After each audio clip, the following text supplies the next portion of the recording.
Today we're going to work through our egg clouds recipe. We're going to be covering several different essential skills, separating egg whites and egg yolks. We're going to learn how to whip egg whites, make them fluffy manually by hand. We'll also work on plating and meal appeal with our skills today, and even our concept of mise en place. So let's begin by looking down at the things we have taken out already. Mise en place means everything in its place. So as we go through our recipe, we need 2 eggs at room temperature. I've got those out and ready for us. So we even grabbed an extra in case an accident happened and we broke our egg yolk into our egg white. We could start over again and continue forward after that. We want to mise en place out our cream of tartar, and we remember that the cream of tartar's job in this recipe is to stabilize the protein wall as we denature that protein and whip those egg whites and keep the waters on one side, the air on the other, and hold the waters in from leaking out onto the bottom of our pan. We need our 2 pinches of salt and a 1/4 cup of, I chose today, grated Parmesan cheese. I like how salty it is. It also reminds us to work carefully with the fatty items, right? We're gonna be working really hard today. The next step in our mise en place is we want to make sure our oven is preheated to 450 degrees. And in this recipe, team, we want to use a conventional oven versus a convectional oven. We want the air to be still. If we have it convecting, the air moving around our egg white is going to over brown it, over caramelize it, and not quite get the plating look that we're looking for.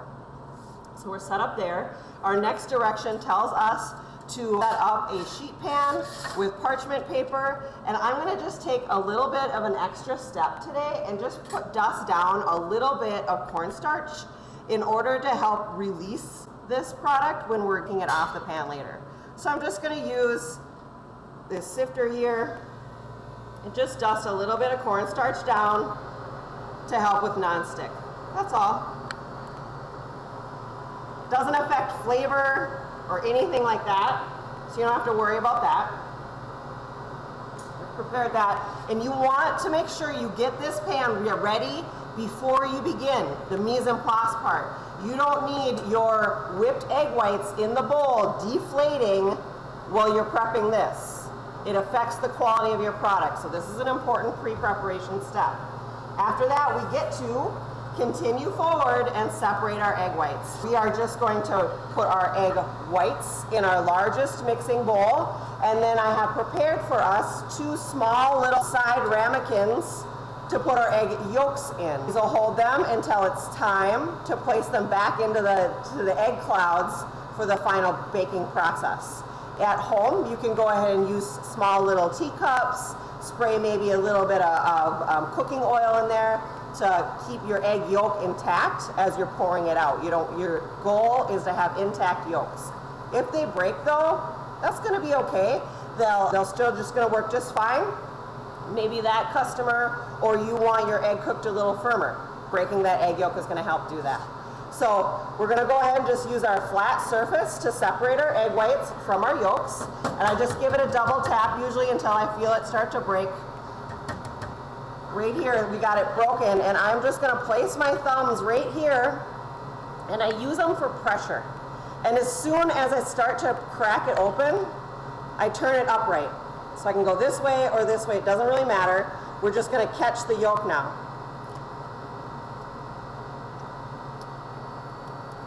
And we're gonna be careful, whoops, that's all right, not to break that yolk, right? We don't wanna use the sharp edges on this to accidentally break it. So just go ahead and shake it out, and then just gently place it into your side cup. Sometimes you might accidentally break it in there, no big deal, okay? So we move forward. We got no fats in here, no broken egg yolk. Any fats in here is gonna impede our ability to whip these egg whites and get them fluffy. So now that it's cracked, I'm just swinging it upright. I'm gonna choose to go this direction, I think. And just go ahead and let it fall right out. Good one. Also, team, these eggs are at room temperature because our eggs are gonna fluff up better, okay? So from here, I'm just gonna practice a little safety and sanitation. We're gonna throw away our shells, and I'm gonna wash my hands. We've reset with clean hands, and we can move forward in our mise en place. We've prepared our wire whip and our 1/4 teaspoon of cream of tartar. So go ahead and add that into our recipe. And I just want to point out that this wire whip has a nice thin gauge. And if you listen, you can kind of hear it's got some nice spring to it. So any of those wire whips that have a really thick gauge and don't spring very well are going to be a little bit harder to work with. So make sure you select one with a thinner gauge, and we're just going to begin whipping these egg whites. But let's remember our body ergonomics here, because this is not going to work out. We're going to be exhausted. It's not going to be any fun. The point in the kitchen is to have fun and relax, right? So we're just going to relax. We're going to just drop our elbow right to our ribs, and we're just going to take our wire whip before we even touch the pan. And I just want you to turn your hand into a circle, just like this. See, I'm holding it. You can turn it like this, but all I want you to do is go in a circle, and that's really all the more energy we have to really go. So I'm just going to go ahead and I'm going to start. And you'll notice I'm throwing the egg around. I'm not stirring. This is stirring, and this isn't going to get the job done, okay? This is whipping it around. It's denaturing those curly little proteins, straightening them out so that it can hold air on one side and water on the other. That's how we're whipping these egg whites. Our cream of tartar is now nice and evenly distributed through. Our bubbles are getting smaller and smaller. And as they get smaller and smaller, they'll reflect more light. It'll get whiter and whiter, all right? Our cream of tartar does such a good job of stabilizing that we can get those fine, fine, fine air bubbles. So you just move on. If you get tired, no big deal. You can even pop your arm out as long as you're really using very little arm movement, all right? You really don't need to get yourself exhausted over this. And because all you're doing really is moving your hand back and forth in a tiny little oval, you can even switch hands, right? So if you get tired, you can even switch hands, no big deal. So in order to just whip up a few egg whites, you don't want to have to break out the mixer. You just want to quick get the job done, all right? And make sure all the egg whites are part of the party. Get them in the bowl, right? We can see the colors getting lighter. The air bubbles are even finer now. And we're going to take this all the way to in between that medium and firm peak, so that when I pick this whisk up, all of it will stick right on top.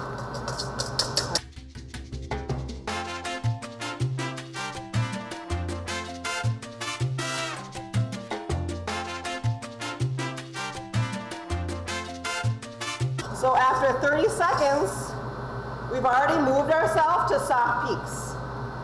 Right? It sticks all the way to the whip, but it droops down. So that's a soft peak.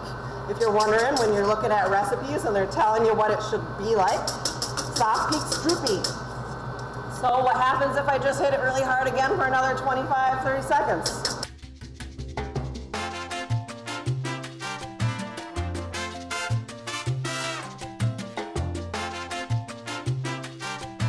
So 25 more seconds. We've moved ourselves to medium peak.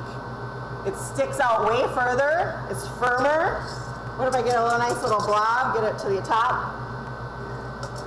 It holds tight, right? When I hold it straight up, it doesn't fall. So we are probably about 15 seconds away from where we need to go. All right, you can see how nice and tight the bubbles are, how glossy and white it is. In our bonus recipe, if we were making the pavlova, we'd be adding our sugar here.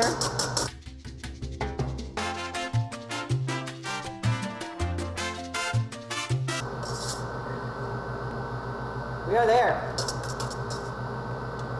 So an example, we pick it up, and the peak stands straight up.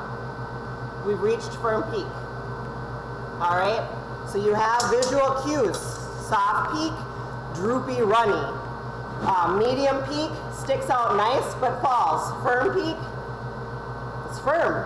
You can move it around and it stays put. Okay? So now we just worked really hard. And our lessons taught us that fats, like egg yolks, make it so this doesn't work out. And we're about to dump fatty cheese into this. So we have to take care. Our next essential skill involves folding. Folding is not stirring. Folding is a divide in half and flop activity, okay? So I'm just gonna carefully move with my rubber scraper spatula all my product into a spot. I'm gonna take my pre-measured grated Parmesan cheese. This is a fresh grate, by the way, and I'm gonna set it on the side. I'm not gonna dump it directly on top of all my hard work. If I do that, it'll start to immediately deflate those bubbles with the fats. So we're just gonna be so careful and so gentle. And all I'm gonna do is I'm just gonna take it and I'm gonna divide it in half and I'm gonna throw it. And I'm just gonna turn it 90 degrees and I'm gonna divide it in half and toss it. Look, I just picked up a decent amount on top there.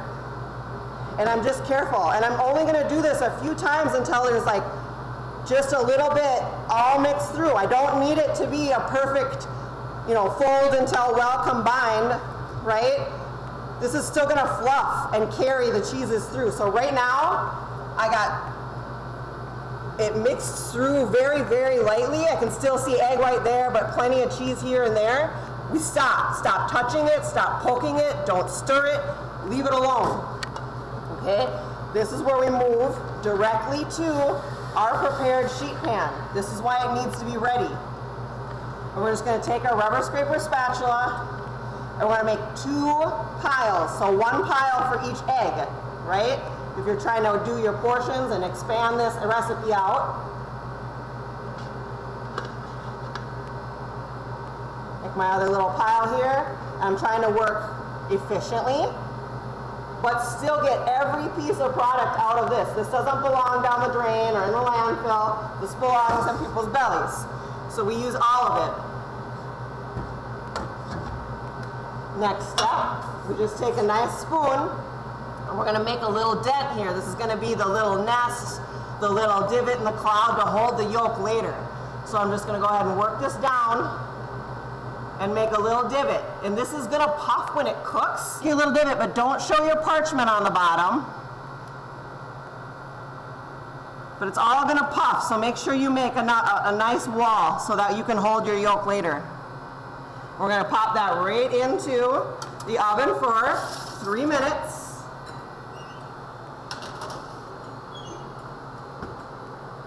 And start our timer. And team, this is where you can clean up. And this is where you and I are going to talk a little bit about mass production. Because this is a recipe, we just made portions for 2, but we could be making portions for 25. We could do a brunch, we could do a baby shower, we could do Mother's Day or Father's Day events where you can lay all this out, pop it in the large oven, and then bring it out and be able to serve this in mass style production. So I'm going to go ahead and take these items and get them into my dish room. So you can see I really, with my mise en place done, I have minimal mess here also. So other good benefits and reasons to work through smart recipes is, can you produce this in a kitchen with the equipment you have, with the staff that you have, and with the space that you have.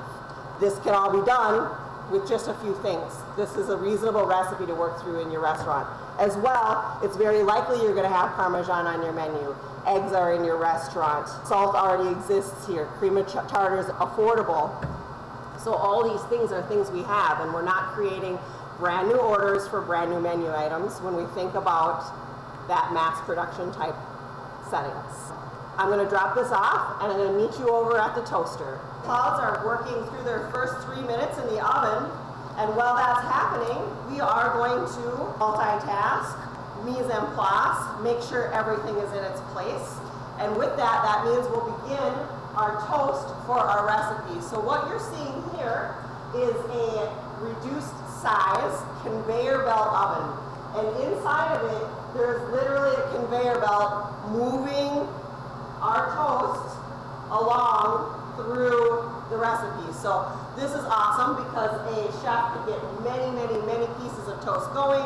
It'll just keep coming out the bottom, and then they can keep working on toasting things. Also, you'll see these things available for guests to use on their own at hospitals and hotels. And this can be made in a version that's 10 times larger that we put pizzas on. So these conveyor ovens are really good to think about when we're learning about our equipment. We are working with one right here. We're prepping the toast for plating. We're going to plate our clouds on some toast. We're going to make sure we garnish it with some parsley and some cayenne pepper that will bring a pop of color. If we think about what we're about to plate, an egg and toast, those are very beige and yellow things. So for meal appeal reasons, we want to bring alternate colors like the green of the parsley, like the color of the cayenne pepper. Remember that all of our garnishes should be edible. So how fun is it that we can even infuse some additional heat and flavor with our garnish with that cayenne pepper. So that's pretty awesome. You see our toast moving through. It looks like it needs a little speed up. I've mise en place out our butter, a plate, our scraper spatula for when the eggs come out. Butter these, you'll notice I put on gloves because this is ready to eat food. My hands don't belong on it anymore, okay? One of the easiest ways to spread foodborne illnesses through our kitchens is with our bare hand contact of things, okay? So we remember that we clean gloved hands whenever we're gonna touch people's ready to eat food. All right, we got our toast prepped out. I personally like to cut this toast in half before I plate it. Going on the diagonal, we remember with meal appeal, we want multiple shapes. So I think I'm going to make a little bit of a frame right here. And then we can walk over here. I believe we're just a few seconds away from rotating our items. I'll just meet you over here at the oven. Just a few minutes ago, I stepped up and I added our egg yolks here. And there's some visual cues that kind of help, right? They are going to be runny. That is the plan, but I want a little bit more of a firmer crust on that. So we're going to return those in and just let those cook a little bit longer. And team, we want the yolks to be a little underdone on the inside. They're going to be a sauce with this recipe. We worked hard to whip up our egg whites, season them beautifully with our Parmesan cheese, but they're going to be a little drier, right? And our toast is a little bit drier. We buttered it. So that yolk is providing delicious flavor and a delicious sauce, which sauces provide moisture. So we want to make sure that we don't cook those hard all the way through. That's not the intention. We just kind of want to cook them a little bit of a skin on top. For immediate service, that is acceptable. That's food safe, okay? Here we go. Now for our guests that say maybe like theirs just a little bit firmer, we can do something like break the egg yolk. So I could take a utensil like my measuring spoon and I could break this egg yolk up and then return it to the oven, and it would force it to cook firmer for my guest. Otherwise, this one's starting to grow a nice little like firmer crust skin on the outside, and I'm happy with that. I'm gonna send it out as a sauce for my guests. Okay, so we're gonna head on over to our toaster. We return to our plating station where we mise en place everything out, and I can, with my turner spatula, these come right up and off of our parchment paper that we put the cornstarch down on very nicely. We're just gonna slide it on up and add it to the plate. You might just plate one piece of toast. So for plating, right, this is a very large plate. This might be something you sell as like the Hungry Man plate. Otherwise, we could alternatively, we could choose to plate it a little bit differently. We could send it out with hash browns and fruit, right? So I could take this whole side and put it on a whole different plate and send this out with a side of hash browns and say a cup of fruit. So if we were to picture in our meal appeal like different pops of color on our plate, you can even see what happens when I add this garnish as examples to how it changes things. and how gorgeous and beautiful this plate looks even by adding that pop of color. So if we compare over here, this looks a little bit boring. We, as soon as we think of meal peel, get alternate shapes in here, frame things and put a little extra color on the plate. That changes everything. All right. So that's the topics that we want to talk about today. We learned how to separate egg whites from the yolks. We learned how to whip egg whites by hand. We learned how to work through our mise en place and our pre-preparation. We learned how to gently, carefully fold, as well as just our meal appeal and our plating, and making sure that we're using nice garnishes to really bring great color and flavor to our dishes. Thank you.